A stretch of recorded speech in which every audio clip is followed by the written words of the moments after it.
ત્યાંના માહોલની વાત કરીએ તો માહોલ કેવો છે? લોકોમાં આમ ભયનો માહોલ છે કે?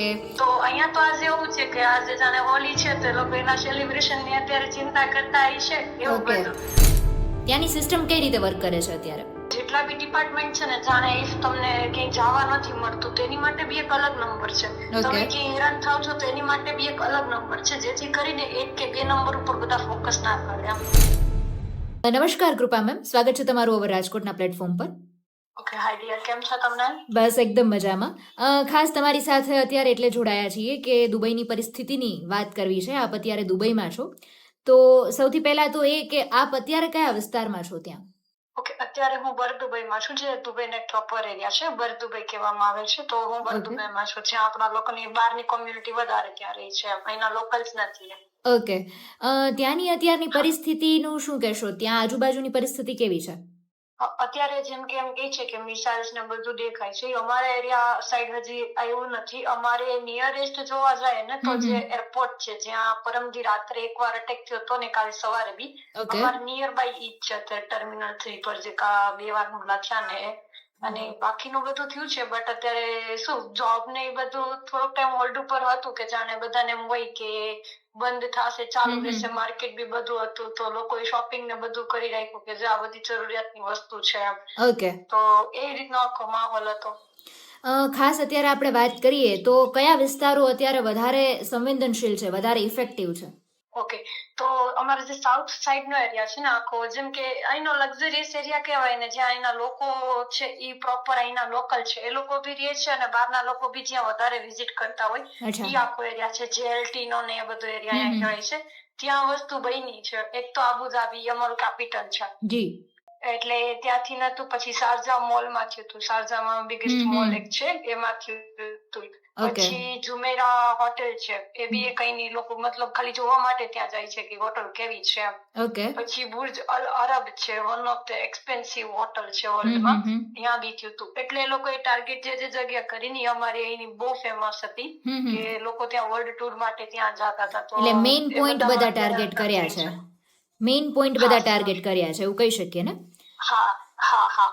અને ખાસ ત્યાંની સિસ્ટમની આપણે વાત કરીએ કૃપા મેમ, તો ત્યાં સિસ્ટમમાં અત્યારે કઈ રીતની સેફટી માટે શું શું કરવા માટે આવ્યું છે, અને તમને લોકોને સેફ રાખવા માટે કયા નવા નિયમો રાખ્યા છે? ત્યાંની સિસ્ટમ કઈ રીતે વર્ક કરે છે અત્યારે? ઓકે, એક તો અહીંની સિસ્ટમ આપણે જોવા જઈએ તો મતલબ બહુ વેલ ક્રાફ્ટેડ છે, અને એનું એક્ઝામ્પલ અમને આ ટાઈમ પર અત્યારે બહુ સારી રીતે જોવા મળ્યું. એક તો જેટલા બી ડિપાર્ટમેન્ટ છે ને, જાણે ઇફ તમને ક્યાંય જવા નથી મળતું તેની માટે બી એક અલગ નંબર છે. તમે ક્યાંય હેરાન થાવ છો તો એની માટે બી એક અલગ નંબર છે, જેથી કરીને એક કે બે નંબર ઉપર બધા ફોકસ ના કરે. અલગ અલગ હેલ્પલાઇન નંબર આપ્યા છે ને, તો એ બધા ડિપાર્ટમેન્ટ વાઇઝ કરી નાખ્યા કે જેથી લોકોને ઈઝી રહે લોકો સાથે કનેક્ટ કરવાનું. બીજું કે ઇન્ડિયન એમ્બેસી અને દુબઈની જે એમ્બેસી છે, એ લોકોએ બી બહુ વ્યવસ્થિત સપોર્ટ કર્યો છે. ટાઈમ ટુ ટાઈમ એ લોકો અહીંથી અપડેટ આપ્યા છે કે આવી રીતના કરજો. અને મેઇન વસ્તુ એ લોકો એક કરી કે 1 લાખ દિરહામ નો ફાઇન કર્યો છે. ઇફ અમે લોકો અહીંથી કઈ પણ ખોટી ન્યૂઝ ત્યાં શેર કરીએ ને તો એટલે અફવાઓ ઉપર પ્રતિબંધ. હા, અફવા નહીં, કોઈ પણ જગ્યા. જાણે કે કાલે હું એક રીલ જોતી હતી કે કાલે તમારે ત્યાં જ વાત થઈ હતી, મારે સાંજે હું રીલ જોતી હતી કે કોઈ એમ મૂક્યું કે બુર્જ ખલીફા પડી ગઈ, પણ મારા ઘરથી સામે દેખાતી હતી. અચ્છા, એટલે એ રીતે અત્યારે ખોટી અફવાઓ પણ ફેલાઈ રહી છે વધારે. હા, બિલકુલ બિલકુલ. ઓકે, અને ખાસ કૃપા મેમ વાત કરીએ તો જે રીતે આપે ઇન્ડિયન એમ્બેસીની વાત કરી, તો ભારત સરકારની અત્યારે જેટલા પણ દુબઈમાં લોકો રહી રહ્યા છે, તો એમની સલામતી માટે ભારત સરકારે કોઈ એવા પગલાઓ લીધા હોય એ રીતના સમાચાર તમને મળ્યા હોય?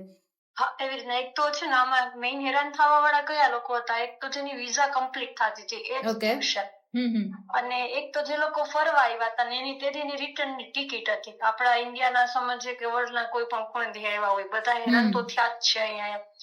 તો બસ એ લોકો ઉપર વધારે હતું કે ભાઈ એ લોકો ક્યાં જાય, કેમ કે એક તો અમારો કન્ટ્રી આખો વિઝા ઉપર કે વિઝા બહાર અમે લોકો અહીંયા રહીએ તો અમારે ફાઇન આવે. ઓકે, તો એ લોકો ઉપર જરીક વધારે હતું, પણ એની માટે અલગ અલગ આસ્પેક્ટ એ લોકો કર્યા હતા કે ભાઈ આ બધી વસ્તુઓમાંથી કઈ રીતના બાદ, કેમ કે હતું તો બધું આમ કોઈ જાણી બુજીને તો કર્યું નતું કે આપણે એ લોકોને બ્લેમ કરી શકીએ ટુરિસ્ટને.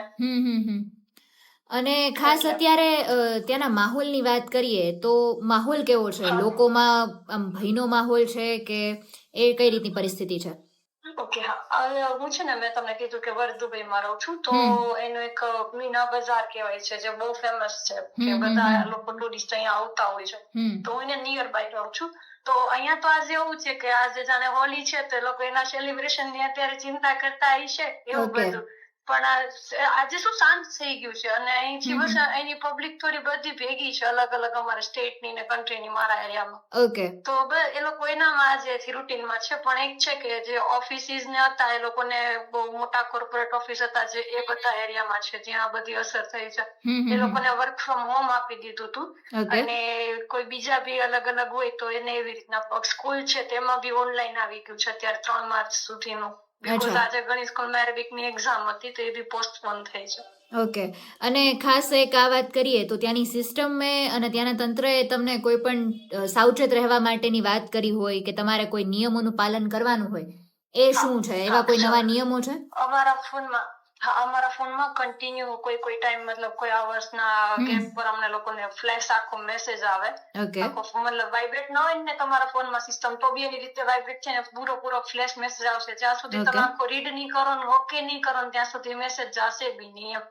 તેમાં એ જ હતું કે બને ત્યાં સુધી ટ્રાવેલિંગ ટાળો, અત્યારે બહુ એવી જગ્યાએ ના જાવ, કેમ કે અત્યારે રમાદાનની સીઝન હતી, તો લોકો બહાર ફરવાના ખુલ્લામાં હોય, કે તો એ વસ્તુ ટાળવાની કીધી અત્યારે. અને કીધું કે જો બને એટલું ઘરે રહો, કઈ જે નીડ ની વસ્તુ એ પહેલેથી જ લઈને રાખો, કે જેથી કરીને આગળ તમારે હેરાન ના થવું પડે. જી કૃપા મેમ, લાસ્ટમાં ખાલી એટલું પૂછવા માંગીશ કે ગવર્મેન્ટને શું કહેવા માંગશો? ખાસ ઇન્ડિયન ગવર્મેન્ટ છે, ત્યાંની ગવર્મેન્ટ છે, તો એને શું કહેવા માંગશો તમે? નહીં, બે સાઈડ થી બહુ સારી રીતના પ્રતિસાદ મળ્યો છે, અને એક્સપેક્ટેડલી અમને લોકોને ના હોય, જેમ કે દુબઈ અમે સેફેસ્ટ કન્ટ્રી કરીએ છીએ કે આ સેફેસ્ટ છે, પણ આ વસ્તુ અમને લોકોને ફીલ બી થઈ છે કે ભલે કોઈ કારણથી આટલી બધી થી જાણે કે 450-500 મિસાઇલ નો એ લોકો એમ કહે છે કે નંબર આવ્યો છે ગવર્મેન્ટ પાસે અત્યારે એપ્રોક્સિમેટલી, તો એની સામે 450 લોકોની કોઈ હાનિ બી નથી થઈ. એક મિસાઇલ દીઠ જાણે કે ક્યાંય અગર એક મિસાઇલ જાય તો 100-150 લોકો દેખાય બી નહીં કદાચ એમાં અડફેટમાં આવી જાય તો. પણ એવી રીતનો કોઈ મોટો આંકડો કે નથી આવ્યો, તે લોકોએ બસ હવામાંથી જ એને ખરીદી દીધી. અચ્છા, ઓકે. જી, ખૂબ ખૂબ આભાર આપનો અમારી સાથે જોડાયા અને બધી જ પરિસ્થિતિને લઈને અમારી સાથે વાત કરી તે બદલ ખૂબ ખૂબ આભાર. ઓકે બેન, થેન્ક યુ. Thank you.